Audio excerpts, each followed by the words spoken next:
کیا مجال ہے کہ چوری کرے۔ یہ اس کی ہمت کی داد دینے والی بات ہے کہ تو ہمارے ہاں آیا، اب تو خالی ہاتھ جا رہا ہے، تو یہ ہماری شان نہیں کہ خالی ہاتھ واپس جائے۔ چلو اور کچھ نہیں تو قطب ہی بن جا۔ یہ دینے والے کے انداز ہیں کہ ہاتھ خالی نہ جانے دے۔ ویسے بھی دیکھا گیا ہے کہ بزرگ جو ہیں اپنے گھر میں بری نیت سے آنے والوں کو بھی خالی ہاتھ نہیں جانے دیتے۔ خالی ہاتھ بھیجنے کا حکم ہے ہی نہیں۔ ان کی زندگی اور طرح کی زندگی ہوتی ہے، وہ اور ہی کہانی ہوتی ہے کہ کوئی خالی ہاتھ نراش نہ جائے۔ کسی نے نراش جانا ہی ہے وہاں سے۔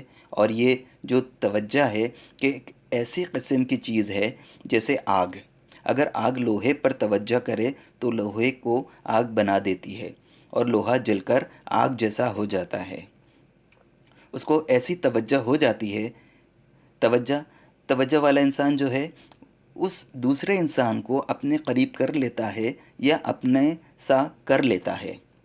اپنی سی کر لی مجھ سے نینا ملائی کے، سنا نہیں آپ نے کہ اپنی سی کر لی، اپنے جیسے بنا لیا، اپنا رنگ دے دیا، اپنا ڈھنگ دے دیا۔ ہر چشتی قوالی سنے گا اور اپنے جیسا ہوگا۔ جو رنگ ایک نے شروع کیا ہے وہ رنگ اس کے ماننے والے متعلقین سب میں کم و بیش جاری رہے گا۔ یہ جو ہوتا ہے یہ توجہ کا عمل ہوتا ہے۔ توجہ کا معنی اپنے جیسے کر لینا، اور آگ کے اندر جو لوہا ہے وہ آگ تو نہیں بنا، آگ جیسا ہو گیا۔ جب تک وہاں ہے ویسا ہی ہے، جدا ہوگا تو ایسے ہی ہوگا جیسے پہلے تھا۔ تو توجہ تعلق عطا کرتی ہے۔ اس تعلق میں توجہ دینے والا توجہ لینے والا تقریباً برابر ہو جاتے ہیں۔ آگ کے اندر یا طاقت کے اندر دونوں جو ہیں یکساں ہو جاتے ہیں۔ توجہ ملتی کیسے ہے؟ اس طرح ملتی ہے کہ جس طرح اللہ کے فضل سے چہرہ مل جاتا ہے، جیسے اللہ کے فضل سے ایمان مل جاتا ہے۔ ایمان کہاں سے لیا؟ نہ ڈھونڈنے کی چیز ہے اور نہ تلاش کرنے کا نتیجہ ہے، بلکہ یہ اللہ کا فضل ہے۔ ایک آدمی کو مدت ہوئی کسی بزرگ کا انتظار کرتے کرتے، دریا کے کنارے بیٹھا رہا، مایوس ہونے لگا۔ پھر وہ تشریف لے گئے، اس کو بتایا، واپسی کا سلام کیا۔ اس نے پوچھا، آپ وہی ہیں جی؟ بزرگ نے فرمایا، ہاں وہی ہیں، آئندہ ملنا ہو تو میرا یہ ایڈریس ہے، آ جانا۔ اس آدمی نے کہا کہ جس نے پہلے آپ کو بھیجا ہے اس نے دوبارہ بھی آپ کو بھیجنا ہے۔ میرا کام ہے یاد کرنا، میرے پاس آنے کا ٹائم نہیں ہے کہ آپ کو تلاش کروں۔ یہ الگ الگ بزرگوں کی کہانی ہے۔ یاد کرنے والے جو ہیں وہ تلاش نہیں کرتے، کہتے ہیں یہ کام بھی آپ ہی کرو، تو ایسا بھی ہوتا ہے، وہ آپ ہی کا کام کرتے ہیں۔ اس لیے یہ صرف توجہ والے کا اعزاز نہیں ہے بلکہ لینے والے کا بھی اعزاز ہے۔ یہ لینے والے کی کرامت ہے۔ یہ سائل کی کرامت ہے کہ آپ کا سامان ہی لے لیا، ایسی آواز نکالی کہ آپ نے لباس ہی اتار کر دے دیا، تو یہ اس کا کمال ہے۔ سائل کا سوال جو ہے وہی اس کی عطا ہے۔ سائل کا سوال ایسی عطا کے دینے والا ہے، بے شک اپنی جگہ پر عطا کرنے والا ہو، مگر وہ لینے کا بڑا اعجاز ہے۔ لینے پر آ جائے تو اللہ کی رحمت لے لے، اور اگر لینے پر آ جائے تو عذاب بھی مانگ لے۔ اس لیے یہ توجہ حاصل کرنے کا حجاب ہے۔ آپ مسکین شکل بناؤ گے تو ہر آدمی کو رحم آ جائے گا، اور اگر آپ مغرور ہو کر آؤ گے تو ہر آدمی کہے گا کہ کیا ہو رہا ہے، خود بخود آپ کے اندر برائی آ جائے گی۔ یہ آپ کا اپنا کمال ہے۔ توجہ لینے کا اپنا کمال ہوتا ہے کہ اس پر نگاہ آ جایا کرتی ہے، اور وہ نگاہ جو ہے وہ کارساز نگاہ ہوا کرتی ہے۔ نگاہ سے مراد اٹینشن ہو جانا، اور وہ رائے بھی دیتا ہے، دعا بھی دیتا ہے۔ رائے وہ ہوتی ہے کہ جو چیز آپ کی سمجھ میں آ جائے، کہتا ہے کہ اس کام کو یوں کر دو، بات آسان ہو جائے گی۔ بلے شاہ کو سمجھ نہیں آ رہی تھی، اگرچہ معمولی بات تھی۔ بزرگ پیاز کی پنیری لگا رہے تھے۔ بلے شاہ نے پوچھا کہ رب کی کوئی آسان سی بات بتائیے۔ انہوں نے کہا، یہ کون سی مشکل بات ہے، پنیری اٹھا کر ادھر سے ادھر